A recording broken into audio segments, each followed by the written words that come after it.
Welcome to the Handcrafted Podcast, the business of making things. I'm Paul, founder of Philadelphia Table Company and the Handcrafted Network, and I believe great craftsmanship deserves great business strategy. This podcast is for makers who want to build not just great products, but a thriving business. Each episode will dive into the mindset, systems, and skills that turn craft into success.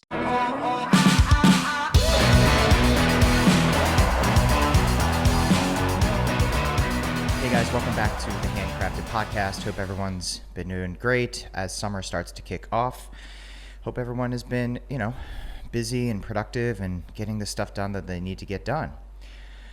This podcast is brought to you by the Handcrafted Network. The Handcrafted Network is an online network of now mixed bag of makers. So it's been primarily woodworkers, but there's been a few people, upholstery person just came on, as well as a few ceramicists and a few other things, custom gate makers, just because we kind of share a lot of the same business struggles and problems.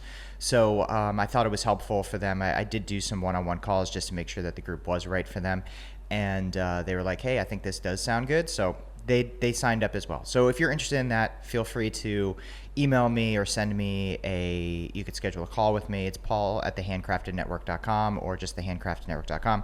We could talk through it, see if it's sort of the right fit for you.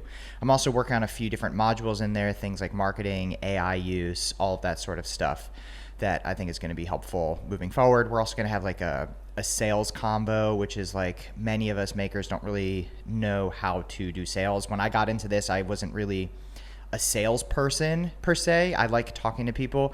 So I figured out a few strategies that work that I want to make sure I share with everybody else. All right, so on today's podcast, so I've always told you guys that this was going to be sort of like the real thing. So opening the kimono, the good, the bad, the ugly, all of that sort of stuff. And, if this is not the type of content you want to hear, I guess let me know. I'd love to get some feedback on that, to be like, hey, look, I just want to hear about good stuff. So this one's not about sunshine and rainbows. And so, like I said, let me know in either the comments on YouTube or send me an email and just be like, hey, Paul, I prefer the sunshine and rainbows. But I want to give you a very real perspective of what I'm sort of dealing with at Philadelphia Table Company right now. And I think it's relevant because it's been so at the forefront of my mind for the past about 2 weeks or so. So at PTC, we're running into a cash flow crisis. May was a very slow month. I know I've been talking to a few other makers and people in the industry. I know that the industry itself has seemed to slow down a little bit. So we were 50% less than we would normally do per month. So that hit the bottom line pretty hard. As makers, and a lot of us are kind of often depending on those deposits and incoming projects to help fund projects that are in the queue. Now, with that said, of course, we can still operate profitably and we still can, make ends meet by completing the projects that we're in. But what ends up happening is you just end up running very thin to the bone with that in that world. So I've been navigating this, and things that I've been finding very helpful have been talking to other people who are either A, going through this, or B, have gone through this. And of course, your feedback to me potentially is, hey, Paul, why should I even be listening to this podcast? Why should I even listen to any of the information you have? And that's kind of the idea. That's what's been going on in my head, is like I've been just like feeling, I don't know, like a fraud in a way. And, I had talked to my wife about this, talked to a few other people, and people are just like, Paul, you're able to provide this perspective to people, which actually is very genuinely real. And I think about myself and I go, okay, who are the people that I trust when I need help? Who are the people that I listen to? Who are the people that I call? Are the people who have been through it? Are the people who are going through it at the moment? So I want to share this with you guys, of course. And I know there's tons of content out there and there's tons of different podcasts out there that are all sunshine and rainbows, hustle mentality. This is what I do. This is fake it till you make it, all this crap.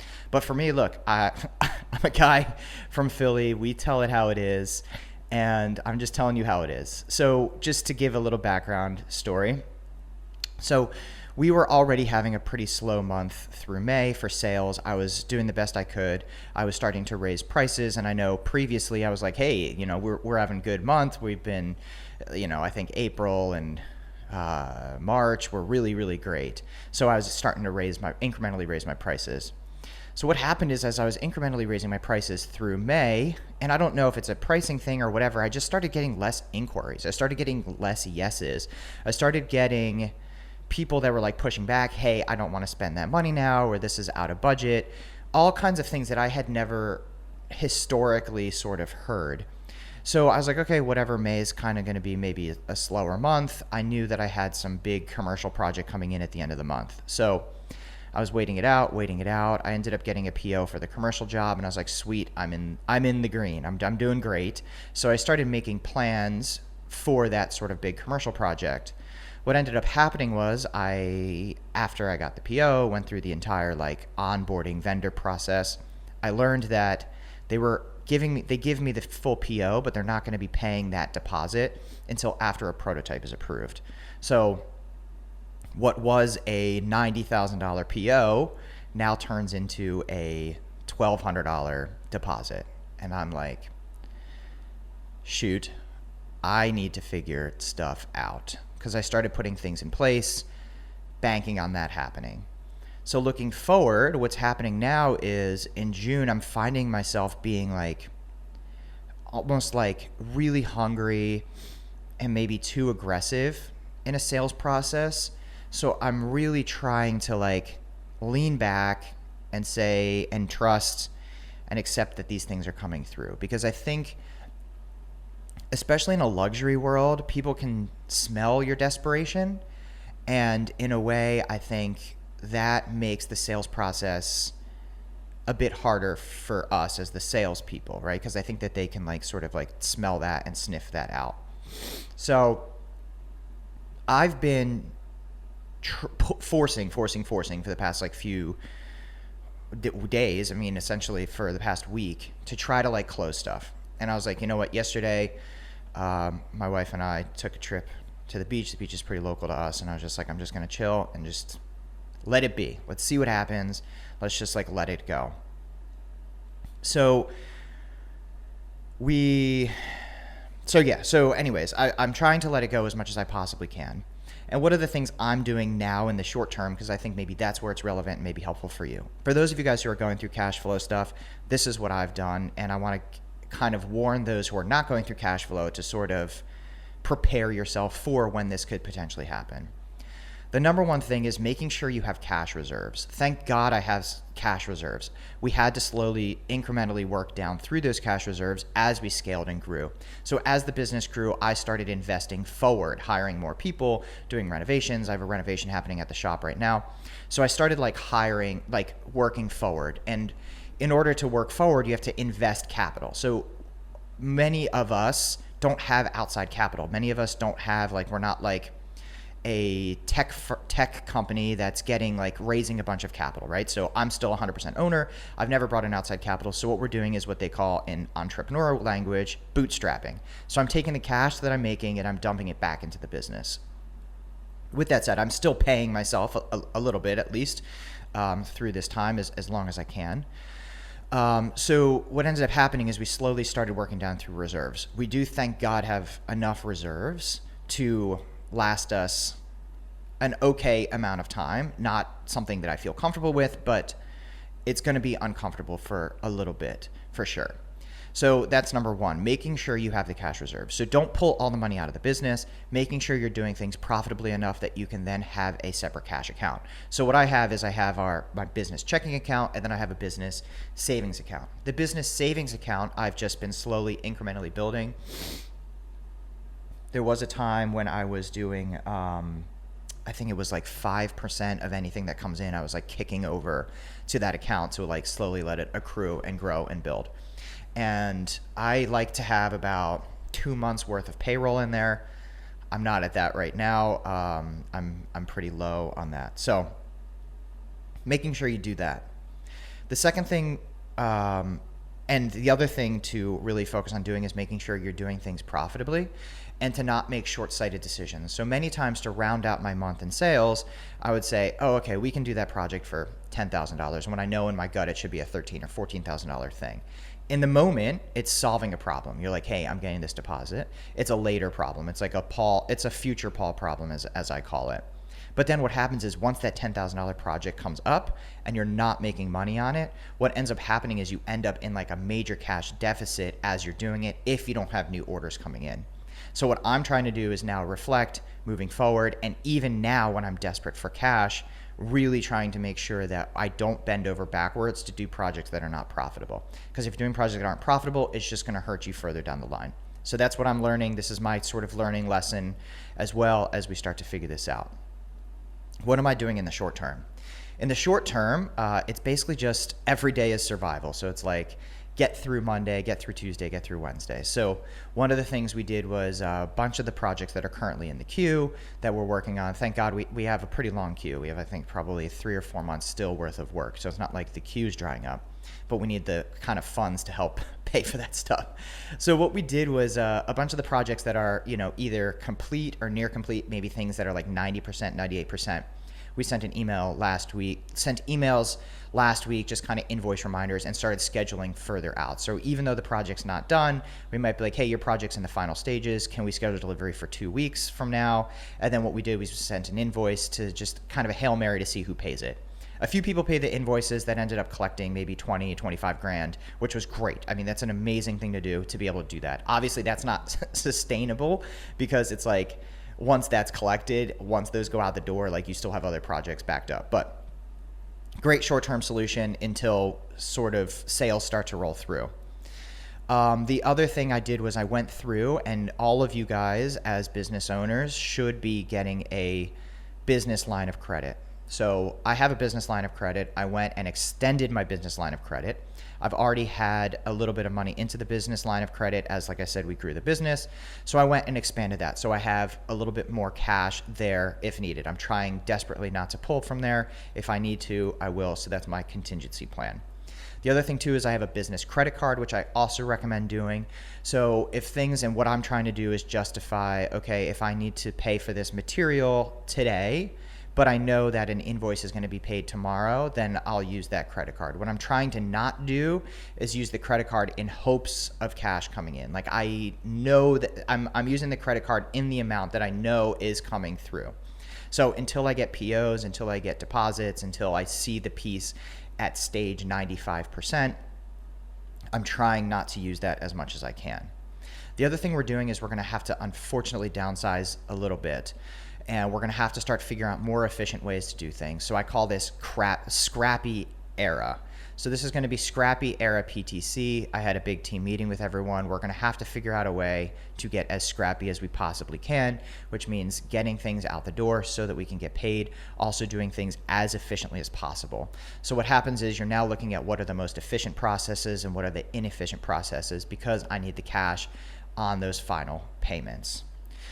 The other thing I'm doing now is going through my entire Rolodex of people that had sort of open quotes, never got back to me, etc. I've had some pretty good leads come back online, maybe about 3 or 4 that I think are going to push me into maybe like this week into next week. So I went back, and it was just kind of a simple follow-up where I was just like, hey, are you still looking for a table, or did you find a table? And you'd be surprised at the number of people that actually were like, actually, no, I did not find a table yet. Thank you for reaching out. Let's get on a call. Let's schedule something. So what I'm also trying to do is like speed up the sales process a little bit, which is really hard, especially in a luxury setting, because you don't want to put the high heat, the high pressure on them. So things that you can do to really speed up the process are schedule a Zoom call, schedule an in-person. Anytime I meet somebody in the showroom, I can almost get a deposit within 24 hours, which is really good. I'm doing Loom videos, I'm doing phone calls, I'm doing like anything I possibly can that's as high touch as possible to get people to feel comfortable to sort of write a check or pay the deposit, pay the credit card thing. So that's what I'm doing now. We have a few big POs that are supposed to come in the next week or 2, which can kind of hold us over and float, but I'm learning a lot about this sort of cash flow crisis and what I need to do and how much I need to have in reserves, how much I need to be prepared for this kind of thing to happen. The other thing too is I think I've been through these before. This is sort of the biggest one because it's the biggest the company has ever been. In the past, what we've done is each time this has happened, we've used this as a way to make the business better. So we've like leaned out, tightened up every step of the way. So I'm trying to look at this as a positive thing, even though I'm losing sleep, I'm anxious, I can't stop thinking about it. I think that this, at the end, I know we're going to pull out of it, and I'm going to be on this podcast and share that. And again, sometimes I use this podcast as just kind of a journal to help me potentially feel better, as well as kind of share the insights with you, just knowing, look, I am in the trenches with you guys. Like, I'm in it just as much as anybody else. I think a lot of influencers and podcasters aren't really in it, and they don't talk about this stuff. So that's kind of why I like to share this sort of information. But like I said, I know that I'm going to pull out of it. I know that I don't know how, I don't necessarily know when yet, but I can see the future. I can see that it's going to come out and we're going to be fine. And I think that's a big part of like survival and moving forward in general, and not to get into too many personal things, but as many of you guys know, my wife's a breast cancer survivor, so navigating that has really kind of taught me how to live in a survival mode where it's like a day by day situation. So it's like, get through today, don't focus on too far down the future, don't focus on the how right now, just go, okay, I'm going to get through it. I don't know necessarily when, but we're going to, and then we're going to come out better at the end for it. So it's not all sunshine and rainbows, guys. I think so many people perpetuate that. I have been losing sleep over this. It's been taking time away from my mental clarity of being present with my family, with my son, and yeah, it's tough. If you're also going through this, feel free to send me an email. I would love to kind of chat with you. I had a phone call I've had several phone calls the past week with just different people who have been there, who are in the middle of it. And a lot of people are just like, hey dude, like, let's just hang on. We're here to support each other. We're here to like make this thing better, to like scale and grow these things and stick through it. So lean on your network, lean on your people that are here to help you sort of like grow the thing, and reach out to people who have like been through it or people who are going through it. I think that all of that stuff can be helpful. For those of you guys who are just starting out, this is more just like a cautionary tale of make sure you're prepared, because at any point as you're scaling and growing a business, I'm assuming those of you guys who are listening to this want to scale and grow your business. These are the things that you're going to run into. So making sure you have your cash reserves up, making sure you're doing things profitably, and making sure you have cash sort of in the business, as well as credit lines and other things that you can pull on in case of emergencies. All right, guys, hopefully this was helpful. Hopefully I didn't bum anyone out too much, but just wanted to lay it out there and tell you exactly what it is that I'm dealing with and going through at PTC. All right, guys, everyone have a good week. Hopefully next week I'll clock in and be like, hey, it's all groovy. We figured it out, but I don't know. All right, guys, see ya.